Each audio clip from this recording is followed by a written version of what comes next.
Agora também, como nós vimos alguns paralelos entre o cristianismo e o judaísmo, é muito válido nós entrarmos então em uma outra parte a respeito dessa concepção a respeito do Messias. Então, quais são as diferenças que existem entre a expectativa a respeito do Messias dentro da religião judaica e uma expectativa sobre Messias dentro da religião cristã.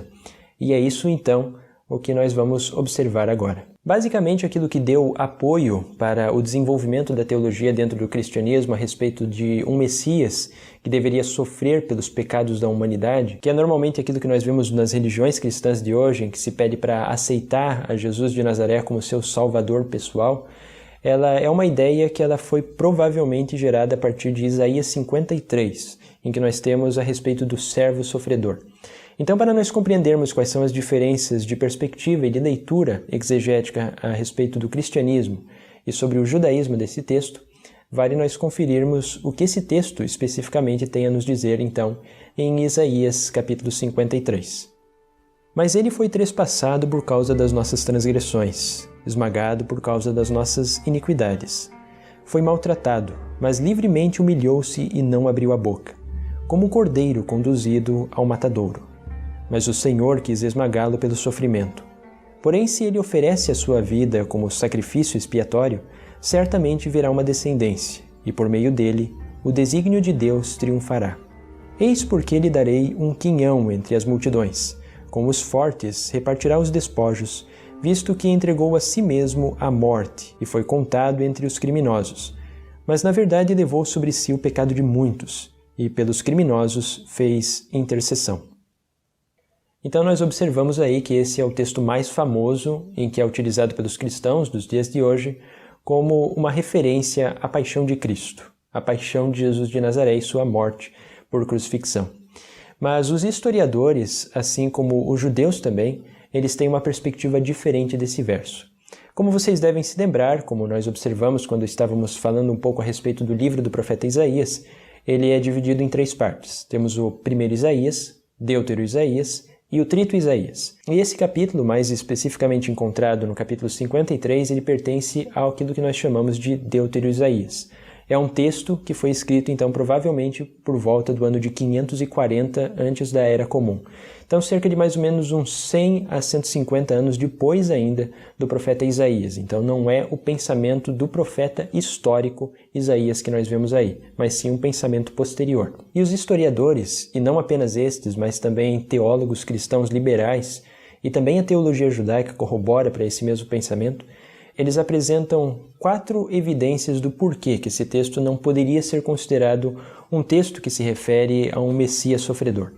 A primeira questão é que nós vemos nesse texto, nesse poema do servo sofredor, a figura do servo como representando Israel, metaforicamente, em vários versos anteriores. Cerca de 8 vezes, quando se fala a respeito de um servo, se fala o meu servo Israel ou o meu servo Jacó. Então isso nos dá indício de que, na verdade, o que nós temos em Isaías 53 é uma figura de servo metafórica para simbolizar o povo de Israel. Uma segunda evidência que nós temos é justamente relacionada à datação desse livro, em que nós estamos então no final do exílio babilônico. Então ele representa também esse servo sofredor, não apenas o Israel durante todo o seu período histórico até os dias de hoje, mas sim o período de Israel em um tempo absolutamente específico. Está se referindo a Israel no período do exílio na Babilônia e talvez também a Israel no período do exílio assírio. É isso que está simbolizando esse texto. Uma outra evidência também que nós encontramos dentro do próprio texto, em que não se refere a uma figura messiânica em Isaías 53, é porque no capítulo 44, no final dele, também no início do capítulo 45, nós vemos a figura do Messias como sendo Ciro, o Grande. Então o autor desse texto ele não considerava o Messias como um servo sofredor, ele considerava o próprio Messias como sendo Ciro, o que nos apresenta mais esta evidência. E uma quarta e última analogia que nós vemos desse texto é porque todo ele foi composto no passado, se nós vemos no hebraico original. E isso nos dá indicativa, então, que quem escreveu esse texto, quem concebeu esse poema, já havia vivenciado aquilo. Ele não deve ser interpretado como um oráculo que iria acontecer cerca de 550 a 600 anos depois, com Jesus de Nazaré, mas sim deve ser concebido de acordo com a perspectiva histórica, naquilo que havia na mente de quem escreveu esse poema. Então essa é uma diferença que existe entre a concepção cristã e a concepção judaica a respeito de Isaías 53. Mas aqui também cabe salientar que os judeus eles não interpretam Isaías 53 apenas como o povo de Israel. Existem ainda outras interpretações que são válidas de nós concebermos. Assim como também existem ainda outras possíveis interpretações de Isaías 53, até mesmo no meio acadêmico, em que muitas pessoas não se sentem plenamente satisfeitas em dizer que Isaías 53 se refere ao povo de Israel metaforicamente, devido a algumas aparências de particularidade que nós temos nesse texto. Então, em academia, se considera talvez que o servo sofredor de Isaías 53 seja talvez o próprio profeta, ou talvez o mestre do escritor que está desenvolvendo então esse poema. Mas essa não é uma opinião que é a majoritária. A majoritária é realmente que simboliza Israel. Mas agora, dentro do judaísmo, e principalmente dentro do material rabínico que nós encontramos, existem várias referências diferentes a Isaías 53. Alguns deles consideram que esse texto deveria se referir aos justos de Israel. Alguns deles consideram que esse texto deveria se referir ao próprio profeta Elias, e nós observamos alguns aspectos de sofrimento do profeta Elias também no livro da Sabedoria, no capítulo 48, verso 10. Alguns deles também até mesmo consideram que seja o próprio profeta Moisés do que está falando em Isaías 53, e tem algumas passagens, por exemplo, do Zohar, mais especificamente no livro 3 do Zohar, que considera que essa personagem de Isaías 53 poderia simbolizar, assim como talvez Zacarias 12:10, fazendo até um paralelo com o cristianismo, mas ele poderia simbolizar, de certa forma, o Mashiach ben Yosef. Mas isso, é claro, são as ideias minoritárias. Dentro do judaísmo como um todo, a grande maioria dos rabinos ao longo da história apresentaram Isaías 53 da mesma forma como a histórico-crítica moderna também apresenta, como sendo uma figura metafórica que simboliza o Israel num período específico de tempo, o exílio na Babilônia e o exílio assírio. Olá, meus queridos amigos, minhas queridas amigas, sejam muito bem-vindos ao nosso canal. Eu sou o Rabino Moré Ventura e nós vamos continuar a nossa série sobre Isaías 53. Esse é o terceiro vídeo e agora nós vamos falar sobre a identidade do servo sofredor. Afinal de contas, de quem o profeta Isaías fala no capítulo 53? Será que ele está falando de Jesus, ou Yeshua, conforme dizem nossos irmãos cristãos? Ou será que o capítulo 53 é uma indicação, uma alusão ao Messias de acordo como nós judeus o esperamos? Ou ainda, será que Isaías 53 está falando na realidade do povo de Israel? Bom, então antes de mais nada, é muito importante eu colocar uma coisa para vocês.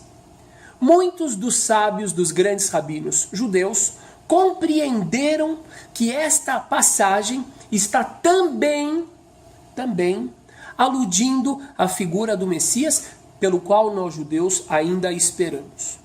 Porém, uma coisa é muito importante de ser colocada, que nenhum daqueles rabinos discutiram com o fato óbvio para quem lê a Escritura por completo no original.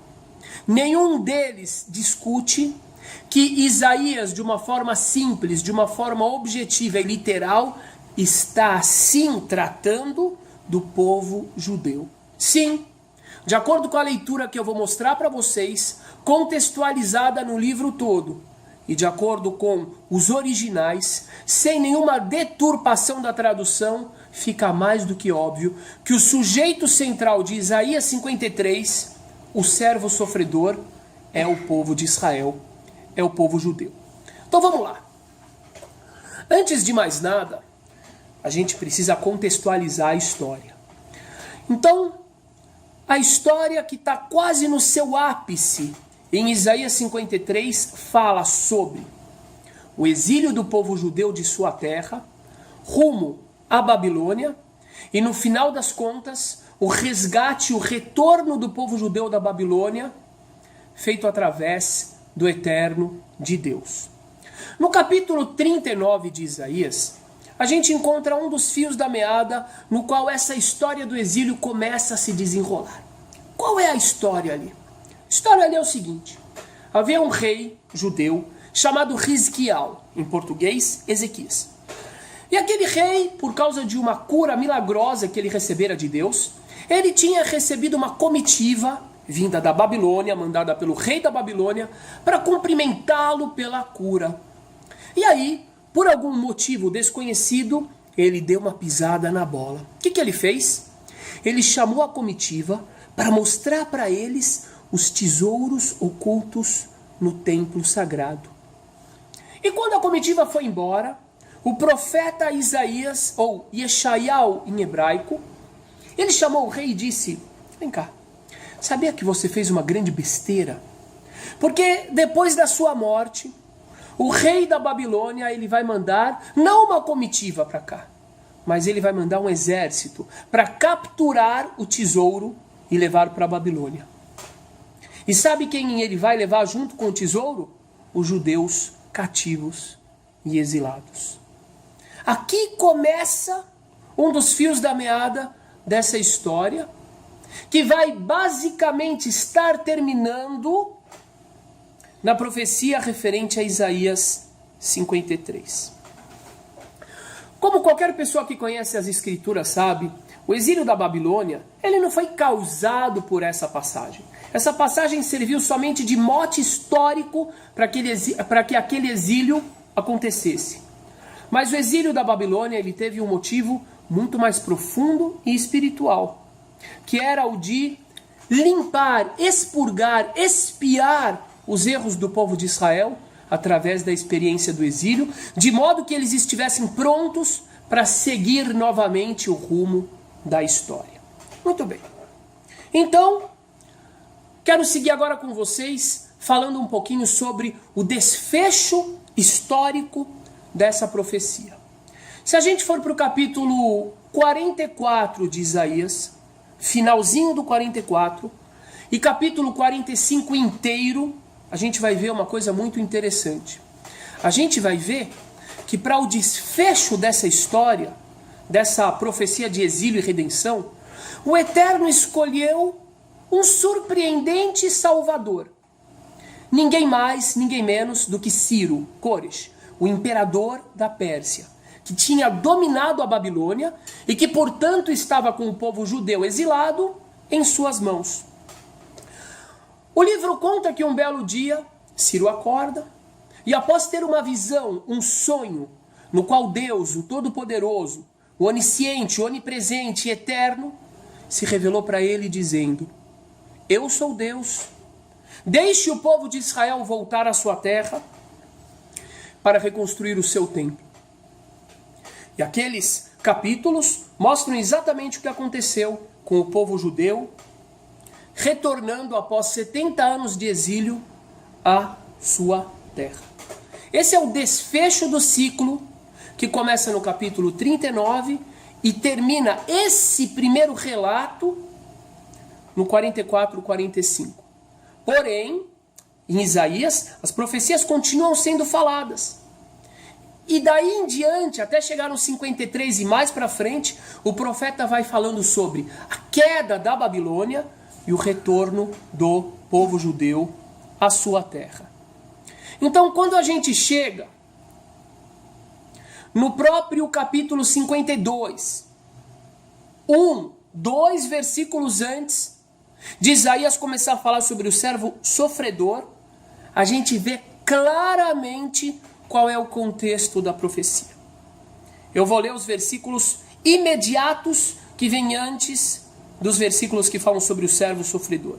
Dizem assim: retirai-vos, retirai-vos, saí daí, não toqueis coisa imunda, saí do meio dela, purificai-vos os que levais os vasos do Senhor. O profeta, em Isaías 52, 11, ele está falando para o povo judeu sair da Babilônia e voltar para a terra de Israel. Sair sem se purificar. Já em Isaías 52, 12, um versículo antes do início do assunto do servo sofredor, o profeta diz: porque vós não saireis apressadamente, nem ireis fugindo, porque o Senhor irá diante de vós e o Deus de Israel será a sua retaguarda. Ou seja, vejam que coisa clara. Eu estou te trazendo, através dos textos, eu estou te guiando, para você ver o contexto sobre o qual estamos falando. Então, chegando até aqui, nós vemos claramente que a profecia se trata do retorno do povo de Israel, do exílio da Babilônia, rumo a Judá, para reconstruírem o templo. Agora, uma coisa importante. Quando é que aconteceu essa profecia e quando ela se concretizou? Então, ela aconteceu aproximadamente 500 anos antes da Era Comum. E ela se concretiza, Isaías 53, Isaías 44, 45, se concretiza aproximadamente 400 anos antes da Era Comum. Ou seja, 500 anos antes da história que o cristianismo conta sobre Jesus. Ou seja, é outro contexto histórico completamente diferente. Vamos lá. Agora, com certeza, muitas pessoas vão perguntar o seguinte: mas, Rabino, o servo sofredor é um indivíduo. Ele é chamado de o servo. E o povo de Israel, como nós sabemos, é um povo cheio de indivíduos. Então, não pode ser que esse trecho que fala do servo esteja se referindo a todo um povo. E aí, meu querido amigo e minha querida amiga, meus parceiros de busca da verdade, porque eu não estou aqui para convencer ninguém, eu estou aqui para mostrar para vocês qual é a nossa perspectiva a respeito das nossas fontes. Então, assim, se você quer saber quem é o servo sobre o qual Isaías fala nos capítulos 52 e 53, começa a ler o livro antes. Eu vou te trazer por alguns versículos, ok? Vamos começar de Isaías 41, versículo 8. Porém tu, ó Israel, servo meu, tu Jacó, a quem elegi, descendência de Abraão, meu amigo. O que a gente vê aqui? Israel, servo meu. Próximo. Isaías 42, 19. Quem é cego, senão o meu servo? Ou surdo, como o meu mensageiro, a quem envio? Aqui a gente vê algo muito curioso.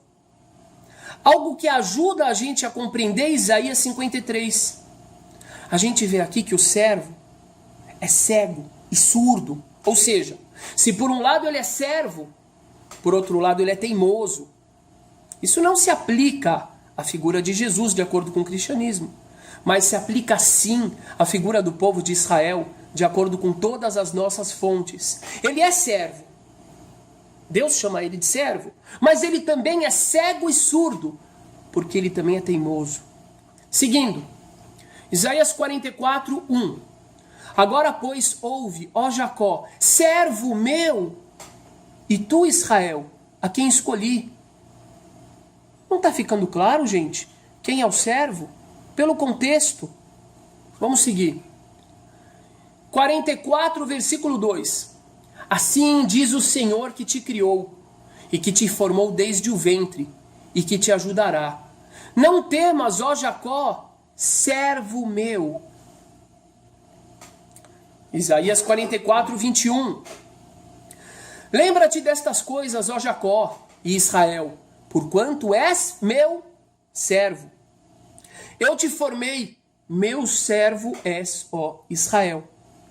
Quer mais? Precisa de mais? Vamos lá. E olha que eu vou citar somente a metade, mais ou menos. 45:4.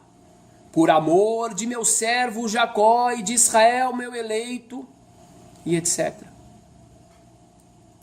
E agora, em Isaías 49:3, ou seja, já chegando ali em Isaías 52, não dá para dizer que se trata de dois servos diferentes. O profeta diz, e me disse, tu és meu servo, és Israel, aquele por quem hei de ser glorificado. Em Isaías 50, versículo 10, quem há entre vós que tema ao Senhor, e ouça a voz do meu servo.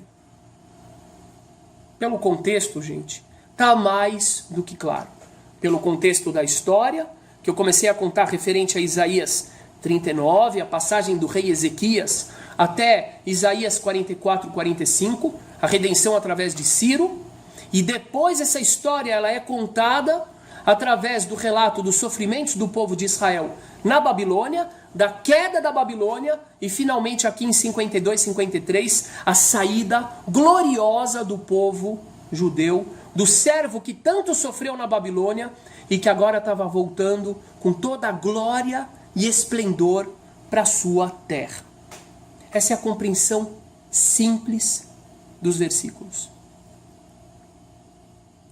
Agora, outra coisa importante também, quem quiser ter uma compreensão mais ampla dessas passagens todas, vai para o livro de Esdras. A partir do capítulo 1, você vai ver um livro que se dedica à concretização daquelas profecias faladas por Isaías, cujo ápice, o top, é Isaías 52, 53. Com o retorno do servo que sofreu tanto, agora glorificado e forte, o que traz espanto e surpresa a todos os reis vizinhos que se divertiram com o sofrimento, que se divertiram com o exílio do povo judeu e que fizeram de tudo para que eles não pudessem voltar para a sua terra. Agora, algumas perguntas frequentes. Muitas pessoas, com toda a honestidade, eu sei que são pessoas honestas, falam o seguinte: ok, eu compreendi que, de acordo com a linearidade, com o contexto da história, está falando do povo judeu nos capítulos 52 e 53. O servo, de acordo com o contexto, é o povo judeu. Mas de acordo com o sentido, ora, está escrito lá em Isaías 53, versículo 9, o seguinte: e puseram a sua sepultura com os ímpios, e com o rico na sua morte, ainda que nunca cometeu injustiça, nem houve engano em sua boca. Aí, com toda a honestidade, as pessoas me perguntam: mas, Rabino, está escrito lá que o sujeito nunca cometeu injustiça. E desculpa, com todo respeito aos judeus, mas nos profetas, na Torá, nos reis, em Samuel, nos juízes, está escrito tantas vezes relatos referentes a injustiças que o povo judeu cometeu. Mataram profetas, profanaram o templo, desrespeitaram o sábado. Aí eu falo, então agora a gente vai para uma outra questão muito séria, tão séria quanto a do contexto, que é a da tradução. Vamos ver o original em hebraico, o que diz? O que diz esse versículo? Ele diz assim: Vaiten et reshaim kivro, ve'et ashir bemotav. E colocou com os perversos o seu túmulo, e com os ricos a sua sepultura. Al lo hamas asa, velo mirma befiv. Al lo hamas asa, por nenhuma injustiça que ele tenha feito, e sem que tivesse havido mentira em sua boca. Então preste atenção. Aqui não fala, ainda que nunca cometeu injustiça, como em português. Em hebraico aqui de forma alguma se vê a palavra nunca. Está dizendo que ele ter sido colocado no túmulo junto com os perversos foi algo injusto. Foi algo que ele não mereceu. Ele não fez por merecer isto. Ou seja, em nenhum momento está escrito que o sujeito de Isaías 53, ele nunca fez nada de errado. Isso está no português. Em hebraico não está escrito assim. Agora, para reforçar essa ideia, presta atenção. Vamos voltar para o contexto. Uma página antes, não é muito. Isaías 52, 4. Veja como está falando de uma falta de culpa relativa. Nesse assunto, ele não teve culpa. Diz assim: porque assim diz o Senhor Deus, o meu povo em tempos passados desceu ao Egito para peregrinar lá, e a Assíria, sem razão, o oprimiu. Ou seja, Deus, o Criador, um capítulo antes, ou melhor, uma página antes, diz que o povo judeu foi oprimido pela Assíria, que é a forma também como várias vezes a Babilônia é chamada, quem estuda sabe, sem razão. Quer dizer que ele nunca pecou? Não. Quer dizer que a opressão que eles estavam sofrendo não tinha razão de ser. O opressor não tinha motivo para fazer isso. Segue.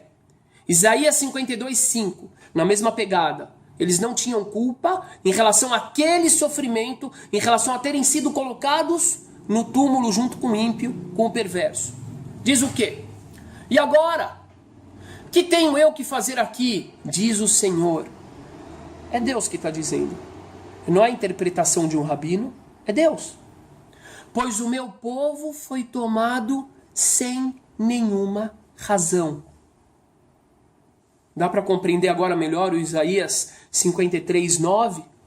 Meu povo foi tomado sem nenhuma razão.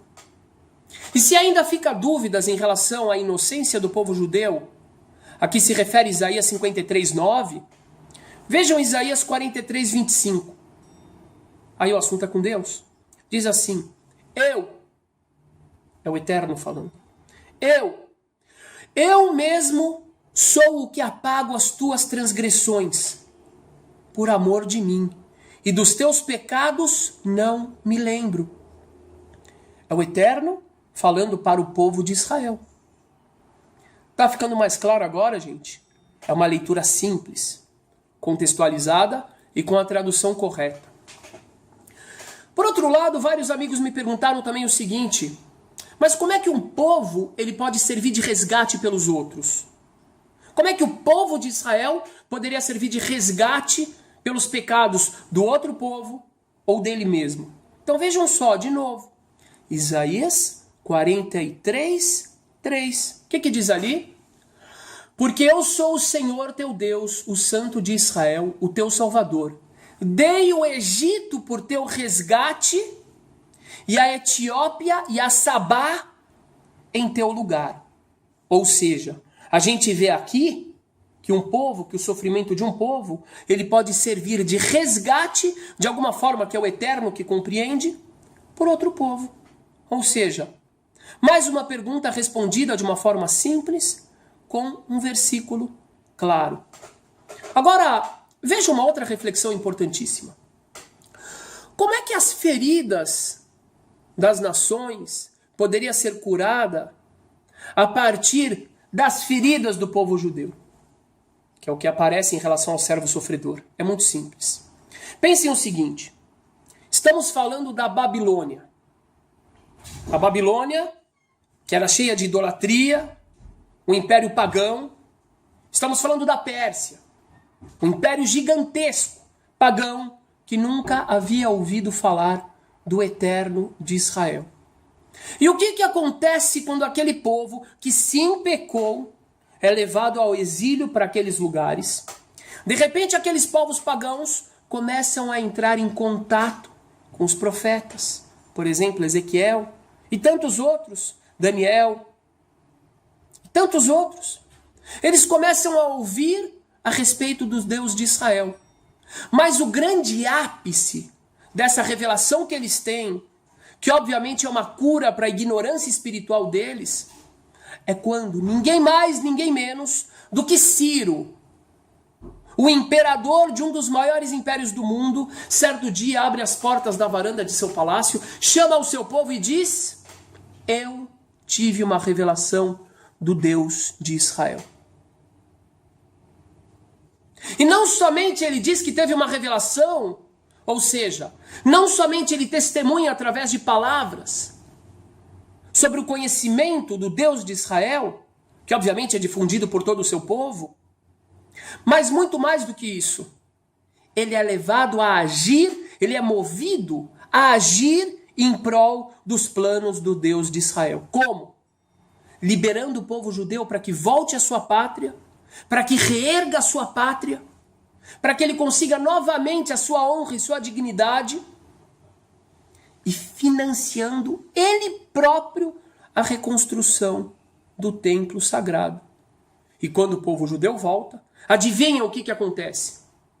De repente, todos aqueles reis que ficaram zombando em volta, Todos aqueles reis que se deliciaram com o exílio ficam pasmos, ficam calados, observando o servo que era sofredor, agora retornando com toda a glória para a sua realidade, para o seu país. Me digam então, meus queridos amigos, se essa não é a maior cura que um povo pode ter. Se de repente um povo que vivia atolado no paganismo, atolado na falta de ética, atolado em todo tipo de prática imunda, a partir do momento que ele tem a revelação, não por meio de um simples profeta, nem por meio de um simples rabino, mas através do seu imperador sobre a existência do Deus, me diga se isso não é a maior cura, se isso não é a maior expiação, se o sofrimento do povo de Israel que foi levado ao exílio não serviu de cura para essas pessoas que estavam tão distantes da verdade e da realidade. Bom, meus queridos amigos, como sempre, eu faço questão de ressaltar uma coisa. Eu acho que, apesar de todas as diferenças, a semelhança entre os seres humanos que buscam a Deus de verdade, e principalmente que têm boas ações perante o próximo, são muito, muito, muito maiores do que as diferenças que nossas religiões têm. Por isso, eu faço questão de ressaltar uma coisa. Esse vídeo aqui não é para mostrar que nenhuma religião está errada. Esse vídeo é para mostrar para os interessados como nós, judeus, lidamos com as nossas fontes. Porque, infelizmente, muitas pessoas acham que a gente simplesmente, por teimosia, a gente não aceita as profecias de Isaías 53, por exemplo, como que se referindo a Yeshua ou Jesus. Não. A gente respeita. Eu respeito outras visões. Mas para aqueles que querem conhecer a forma como nós compreendemos a nossa história, a nossa tradição, a nossa fé, a nossa verdade em cima de nossas fontes, é assim. Essa é a explicação simples de Isaías 53. E se vocês quiserem, eu vou continuar a elucidar várias outras profecias para vocês compreenderem como é que nós compreendemos as nossas fontes. Na nossa língua, na nossa história, na nossa fé. Agora aqui para terminar, eu quero citar alguns versículos que mostram de verdade como é que a gente se relaciona com o Eterno, nessa perspectiva de Salvador e de Redentor. Isaías 43, 10 e 11. Vós sois as minhas testemunhas, diz o Senhor, e meu servo a quem escolhi, para que o saibais e me creiais, e entendais que eu sou o mesmo, e que antes de mim, Deus nenhum se formou, e depois de mim, nenhum haverá. Eu sou o Senhor, e fora de mim não há Salvador. Concluindo, Messias, reis, enviados, são somente instrumentos. Para nós judeus, o grande Salvador é o Criador, é Deus, o Todo-Poderoso, o Eterno, bom e justo, cuja salvação não virá somente para o povo judeu, mas sim para toda a humanidade, da mesma forma, de uma forma igual. Agora eu agradeço a você que ficou até o final aqui do nosso estudo e eu te convido para conhecer os nossos cursos, os cursos que eu dou de Torá, de alfabetização de leitura e de língua hebraica e também de vivência judaica. Então quem quiser conhecer, entra no meu site que é moreventura.com, tá bom? Lá vai ter uma seção que é cursos e palestras. E quem quiser participar do meu Face, que é Pergunte ao Rabino, também será muito bem-vindo. Um grande abraço para você, independente de você ter concordado ou não, independente da sua fé ou da sua falta de fé. Tamo juntos, meus queridos. Fiquem com Deus. Olá a todos vocês. Bom, a gente veio aqui fazer um vídeo, apesar que eu já fiz sobre isso, um vídeo sobre Isaías 53, mas o vídeo qual eu fiz foi uma aula de hermenêutica, então eu não fiz recursos de hebraico, de grego, de nada disso na época. E algumas pessoas sempre indagando. O que que acontece? O fator dos escritores do Novo Testamento fazerem menção de referências do Antigo, não quer dizer que isso seja uma verdade absoluta. Esse é o problema daqueles que procuram espiritualizar o texto.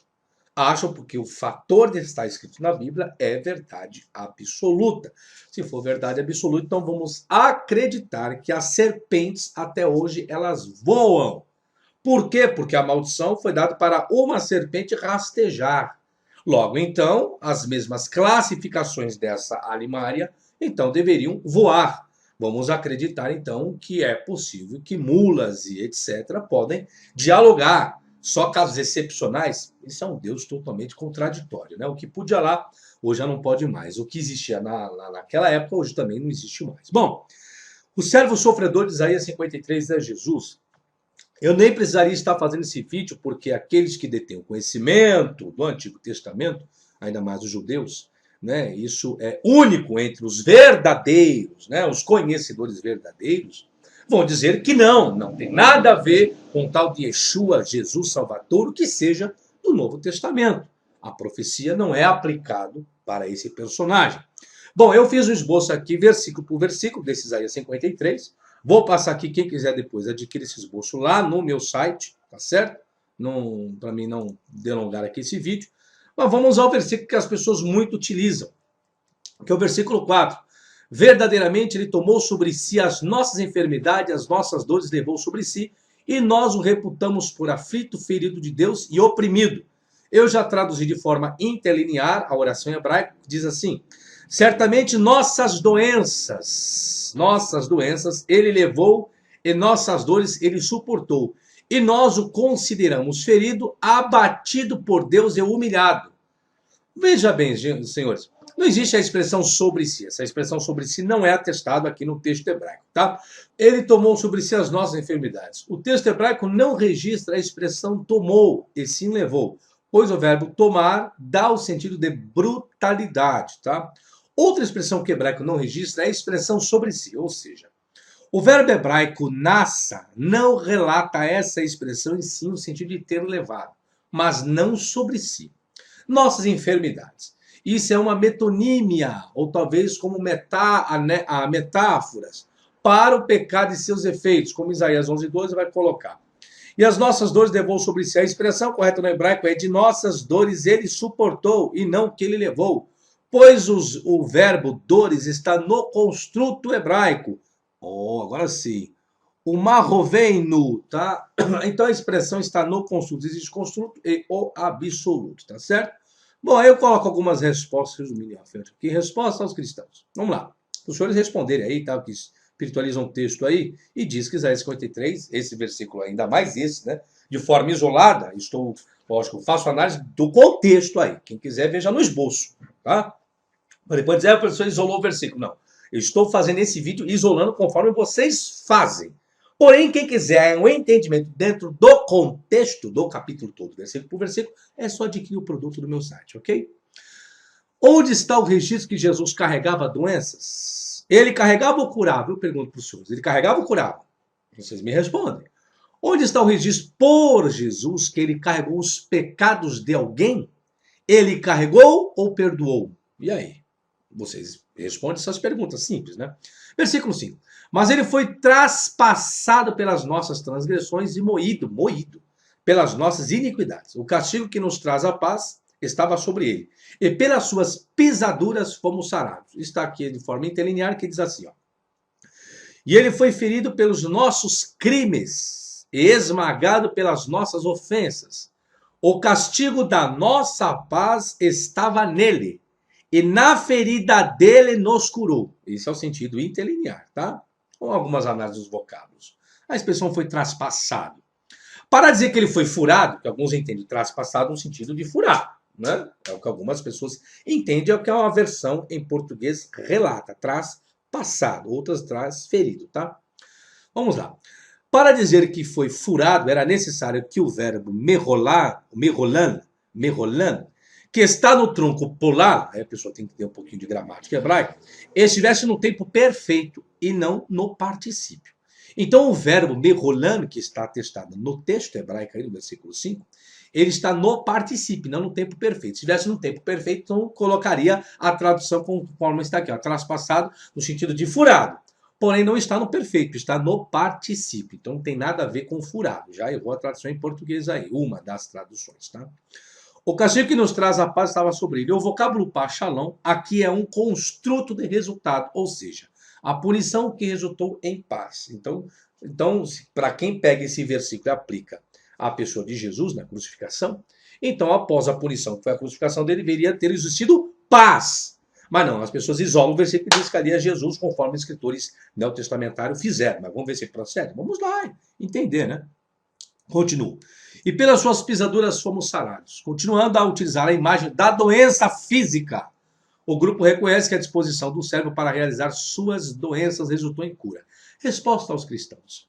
Qual a paz que existiu na crucificação de Jesus? Se o que houve foi perseguição e morte, que paz que existiu? Que nenhuma paz existiu. Ai, professor, é a paz espiritual. O povo quer espiritualizar. Paz espiritual, o que é isso, paz espiritual? Alguém pode me explicar o que é paz espiritual, paz de espírito? Ah, pelo amor de Deus. Do que as pessoas foram curadas? Curadas do quê? Do pecado? Foram curadas espiritualmente. O espírito estava doente. Espírito doente é bom. Os loucos colocam. Os doentes mentais colocam isso. Os religiosos de lixo. Vou continuar aqui. Vou pegar aqui, ó, versículo 6. Vou passar tudo. Versículo 6, 7. Eu vou passar 8. Vou no contexto, porque eu quero que as pessoas me explicam dentro do contexto. Não isolar versículo 9. Versículo, pro último versículo 12, que eu achei lindo. Diz assim, ó. Pelo que lhe darei a parte de muitos, não é de todos, de muitos. E com os poderosos repartirá ele o despojo. Isso é o servo, tá? Isaías 53, viu? Porquanto derramou a sua alma até a morte e foi contado com os transgressores.